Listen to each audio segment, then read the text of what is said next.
नमस्कार, मैं हूं आपका दोस्त विजय विद्रोही। आप उससे जुड़ चुके हैं, इसके लिए आपका तहे दिल से शुक्रिया। और अगले 7-8 मिनट में आपसे जुड़े रहने की कोशिश करूंगा। तो कुल मिलाकर 3 बातें हैं। एक, चुनाव लड़ना महंगा होता जा रहा है। 2, विपक्षी पार्टियों को जो चुनावी चंदा मिलता था उसमें तेजी से कमी आई है। खासतौर से चुनावी बॉन्ड तो 95% बीजेपी के खाते में जाने लगे हैं। 3, रही सही कसर ED, income tax, CBI, DRI जैसी जांच एजेंसियों ने पूरी कर दी है। कांग्रेस समेत पूरे विपक्ष को पाई पाई के लिए तरसाया जा रहा है।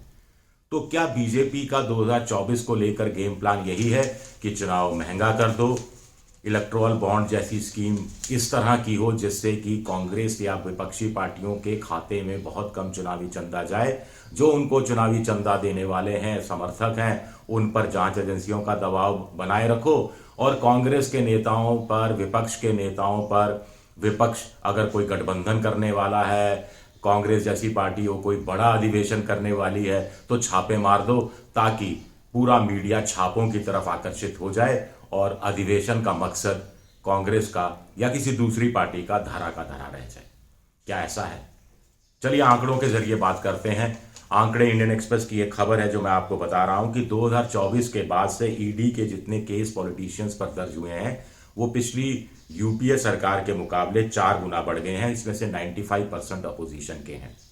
ये हुआ है 2024 से अब तक 121 पॉलिटिकल नेताओं को जांच के दायरे में लाया गया, जिसमें से 121 में से 115, गौर कीजिएगा, अपोजिशन पार्टी के थे। बीजेपी और उनके सहयोगी दलों के 6 थे। अब आप कहेंगे कि गड़बड़ी हो रही होगी तो ईडी ने जांच की। अब ज्यादा कांग्रेस के या विपक्षी पार्टियों के पाए गए तो इसमें कोई क्या कर सकता है? यूपीए में तो भी तो ऐसा होता था। आपका सवाल वाजिब है, यूपीए में भी ऐसा होता था। तो कब कंपैरिजन कर लेते हैं। यूपीए 1 और यूपीए 2 यानी 2004 से 2014 का एक दशक, 10 साल, 26 नेताओं पर छापेमारी हुई ईडी की। 14 अपोजिशन के थे और 12 कांग्रेस और उनके सहयोगियों के थे। तो 2004 और 2014 के बीच में सिर्फ 12 होते हैं कांग्रेस के, जबकि सरकार उनकी, सत्ता उनकी, सब कुछ ईडी वगैरह जांच एजेंसियां उनकी। लेकिन 2014 से अब तक सिर्फ बीजेपी के और उनके सहयोगी 6 होते हैं। तो क्या माना जाए कि बीजेपी वाले दूध से धुले हुए हैं? क्या ये माना जाए कि बीजेपी वाले गड़बड़ी नहीं करते? क्या ये माना जाए कि जो बीजेपी में चला जाएगा, जैसे हेमंत बिस्वा शर्मा चले गए, जैसे मुकुल राय चले गए, जैसे शुभेंद्र अधिकारी चले गए, तो क्या उन पर फिर कार्रवाई होनी बंद हो जाती है? अब देखिए, अपोजिशन पार्टी की भी बात कीजिए तो इसमें भी कांग्रेस का नंबर सबसे ऊपर आता है। 121 पॉलिटिकल लीडर्स को जिनको प्रोब के तहत रखा गया, उसमें 24 कांग्रेस के थे, ममता के 19 थे, एनसीपी शरद पवार आप जानते हैं कि उनके प्रफुल्ल पटेल से लेकर कुछ और नेता थे, कुल 11 थे।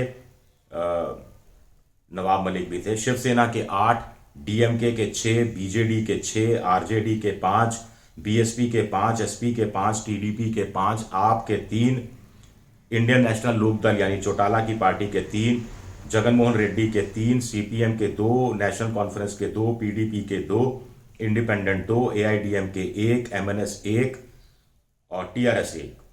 और यूपीए के दौरान 54% विपक्ष के हुआ करते थे। उस समय का जो विपक्ष था उसमें टीएमसी के 7 थे, बीजेपी के 3 थे, सिर्फ 3 थे, बीएसपी के 2 थे, बीजेडी का 1 था और वाईएसआरसीपी का 1 था। तो ये आंकड़े अब आपके सामने क्या बताते हैं आप देख सकते हैं। अब अपोजिशन की बात कीजिए जो ईडी के नेट में आया। एनडीए 2 के दौरान यानी 2019 के बाद से अब तक 1 मुख्यमंत्री, 4 पूर्व मुख्यमंत्री, 19 मंत्री, 24 सांसद, 21 एमएलए, 11 पूर्व एमएलए और 7 पूर्व सांसद। इनमें से 19 लोगों की गिरफ्तारी हुई और 32 के खिलाफ चार्जशीट दाखिल की गई, कन्विक्ट एक नहीं हुआ। यूपीए के दौरान 2 पूर्व मुख्यमंत्री, 3 मंत्री, 3 सांसद और अरेस्ट कोई नहीं हुआ, चार्जशीट 9 के खिलाफ हुई और कन्विक्ट 3 हुए। यानी हर तीसरा आप कह सकते हैं कन्विक्ट हुआ जिनके खिलाफ चार्जशीट दायर की गई थी। उदाहरण बहुत सारे हैं, नाम लेने की जरूरत नहीं, लेकिन मोटा मकसद क्या है ये समझने की जरूरत है कि आखिर ये किया क्यों जा रहा है।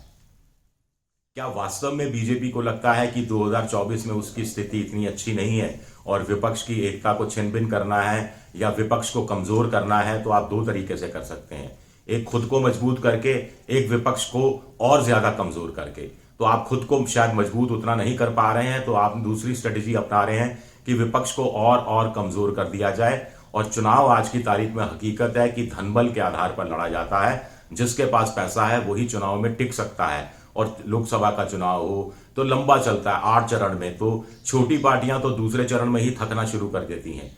8 चरण तक जाना बहुत मायने रखता है, और राज्य के अंदर अगर 4-5 चरण के चुनाव हो तो स्टेट की जो पॉलिटिकल पार्टी होती है वो भी दूसरे तीसरे चरण के बाद हाँफना शुरू कर देती है। और ऐसे में अगर उनके जो धन के स्रोत हैं, वित्तीय स्रोत हैं, या उनके वित्तीय मददगार करने वाले हैं, कुछ उनके हितैषी हैं, उनके समर्थक हैं, उन पर ही छापेमारी हो और बिल्कुल प्रायोजित आयोजित टाइप छापेमारी हो, तो फिर क्या होगा। अब ईडी का पक्ष जान लेते हैं। ईडी का कहना है कि साहब हम पर क्यों आरोप लगाते हो, हम तो डायरेक्ट किसी के खिलाफ एफआईआर दर्ज ही नहीं करते।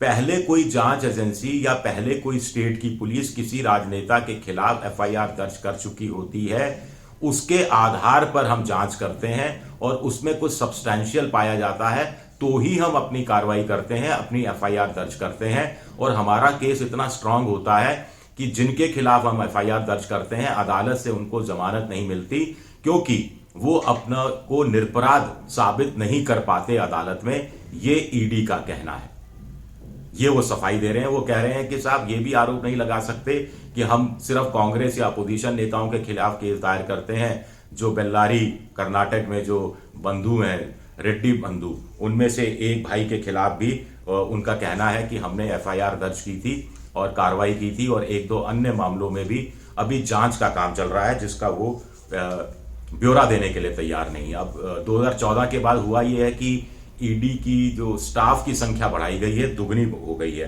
पहले 400 हुआ करते थे यूपीए कार्यकाल के दौरान, इसमें 4 गुना हुए हैं। तो 4 गुना केसेस भी दर्ज हुए हैं और 4 गुना कर्मचारियों की, अधिकारियों की संख्या भी बढ़ी है, 1600 हो गई है। और यूपीए के शासन के दौरान यानी मनमोहन सिंह के कार्यकाल में 1866 केस मनी लॉन्ड्रिंग के दर्ज हुए थे, 112 रेड पड़ी थी और 5346 करोड़ की संपत्ति अटैच की गई थी। एनडीए की सरकार यानी मोदी सरकार के दौरान मार्च 2022 तक के जो आंकड़े उपलब्ध हैं, इससे दुगने संख्या में केस दर्ज हुए हैं, यानी 3555 केस दर्ज हुए, 3010 रेड पड़ी, 27 गुना ज्यादा, और 99,356 करोड़ की संपत्ति अटैच की गई, जो यूपीए काल के दौरान से 18 गुना ज्यादा है। अब 3555 जो मनी लॉन्ड्रिंग के केस, ये सब मनी लॉन्ड्रिंग के केस बता रहा हूं, और इसके धाराएं भी बड़ी सख्त कर दी गई हैं पीएमएलए के तहत। बस ईडी के अधिकारियों को ये कन्विंस हो जाना चाहिए, खुद को ही कन्विंस कर लेना चाहिए कि साहब इसमें पीएमएलए का मामला बनता है तो वो मामला लगा सकता है। ये कहानी है, कुल मिलाकर इतना सख्त कर दिया गया है। एनडीए के दौरान 3555 मनी लॉन्ड्रिंग के केस ईडी के तहत दर्ज किए गए, और इनमें से भी पिछले 5 साल में 3066 केस दर्ज किए गए हैं। और ईडी का कहना है कि साहब हमने जो 21 केस मनी लॉन्ड्रिंग के दर्ज किए थे, जिसमें ट्रायल्स कंप्लीट हुई है, ये मामले हैं जो चल रहे हैं, इतने सारे मामले चल रहे हैं, और इनमें से हैरानी की बात है कि सिर्फ 21 में ट्रायल पूरा हुआ है, सुनवाई पूरी हुई है, और उसमें से भी 18 मामलों में कन्विक्शन मिला है। 18 मामले में जो आरोपी थे वो वाकई में मुजरिम पाए गए हैं और उनको सजा मिली 30 लोगों को। 18 केस में कुल मिलाकर 30 लोगों को सजा मिली। तो ईडी के अधिकारी कह रहे हैं कि हमारा रिकॉर्ड सीबीआई से अच्छा है। हमें नहीं मालूम सीबीआई, ईडी और इनकम टैक्स में आपस में कोई होड़ मची हुई है या होड़ मचवाई जा रही है कि कौन कितने विपक्षी पार्टियों पर छापे मार सकता है, कितनों को कन्विक्ट कर सकता है, कितनों को सजा दिलवा सकता है। लेकिन ज्यादातर मामलों में देखा गया है तभी ये सवाल उठते हैं। कुछ 3-4 सवाल इसलिए उठाते भाई कोई गड़बड़ी कर रहा है, कार्रवाई होनी चाहिए, जांच होनी चाहिए, जांच में अगर वो गड़बड़ी कर रहा है और अपने पक्ष में अपने आप को निर्भरात साबित करने के लिए पर्याप्त सबूत नहीं दे पा रहा है तो उसको जेल की सीखों के पीछे होना चाहिए, या जो भी कानून के तहत कार्रवाई हो रही है जिसके तहत जिस भी सजा का प्रावधान है वो सजा मिलनी चाहिए। लेकिन सिलेक्टिव केस, हेमंत बिस्वा शर्मा जब कांग्रेस में थे तो आरोप पर आरोप थे, बीजेपी में चले आए तो सब आरोप खत्म हो गए। जांच भी एक मामले में पीएचडी घोटाले की करने की बात कही थी लेकिन वो मामला भी नहीं उठाया गया।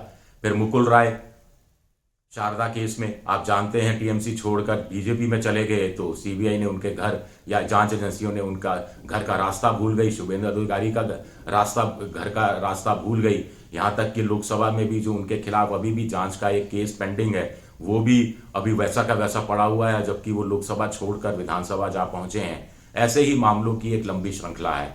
उधर हम कांग्रेस की बात करें तो कांग्रेस के नेताओं का कहना है कि साहब हमारे नेताओं पर इतने छापे क्यों पड़ते रहे हैं, और जब सचिन पायलट अशोक गहलोत का झगड़ा होता है तो अशोक गहलोत के नज़दीकी रिश्तेदारों पर छापा पड़ जाता है। इसी तरह कैप्टन अमरिंदर सिंह बीजेपी में चले गए, जब वो भी कांग्रेस के साथ थे तो उनके खिलाफ था। भूपेंद्र हुड्डा के खिलाफ छापे पड़े, और डीके शिव कुमार कर्नाटक के, उनके खिलाफ भी छापा पड़ा। अहमद पटेल जो राज्यसभा के सांसद थे, जो सोनिया गांधी के सलाहकार जो अब नहीं है दुनिया में, उनके खिलाफ छापे पड़े। ममता बनर्जी के नेफ्यू अभिषेक बनर्जी के खिलाफ, शरद पवार, अजीत पवार, अनिल देशमुख, नवाब मलिक, प्रफुल्ल पटेल, ये सब एनसीपी के, शिवसेना के संजय राउत और अनिल पराब, और पूर्व मुख्यमंत्री बिहार के लालू प्रसाद यादव और उनकी फैमिली। तो कुल मिलाकर कहानी ये है। तो क्या अपोजिशन को, खासतौर से कांग्रेस को कंगला बनाने की तैयारी हो रही है, पाई पाई के लिए तरसा देने की तैयारी हो रही है, और क्या इससे चुनाव में इफेक्ट पड़ता है? एक दो अध्ययन बताते हैं कि हाँ, चुनाव में इफेक्ट पड़ता है। पैसे का, अगर आपके पास पैसा नहीं है, पूरे संसाधन आप नहीं झोंक सकते, तो आप रेस में पिछड़ जाते हैं। परसेप्शन की रेस में, नैरेटिव की रेस में आप भले ही आगे हों, लेकिन अंत में क्या होता है कि मतदाता को बूथ तक लाना और अपने पक्ष में वोट डलवाना, बूथ मैनेजमेंट करना, एक माहौल बनाना, दो तरह से माहौल। एक तो ये चोर है, ईडी का छापा पड़ा है, देखिए कितने सबूत हैं, कागजात हैं, और दूसरा पैसा स्रोत सूख जाता है तो कैंडिडेट भी फिर पैसा खर्चने में हिचकता है, और अगर उसको लगता है कि वो हार सकता है, जरा सी भी उसको आशंका सताती है, तो और ज्यादा वो हाथ बांध लेता है, और इसका फायदा वो पार्टी उठा ले जाती है जिसके पास पैसे की कोई कमी नहीं है, जिसके पास अथाह पैसा है, और उस पार्टी का नाम लेने की जरूरत नहीं है। तो क्या 2024 को लेकर ये रणनीति पर मोदी सरकार काम कर रही है? शुक्रिया मेरा ये वीडियो देखने के लिए। पसंद आए तो सब्सक्राइब कीजिए, शेयर कीजिए, लाइक जरूर कीजिए, और घंटी जैसी आकृति बेल आइकन दबा दीजिए। @विद्रोही7 मेरा ट्विटर हैंडल है, और फेसबुक पर भी मेरा पेज है, विजय विद्रोही पेज, जहां आप मुझे फॉलो कर सकते हैं। आपके सुझाव का मुझे इंतजार रहेगा। शुक्रिया, बहुत बहुत शुक्रिया।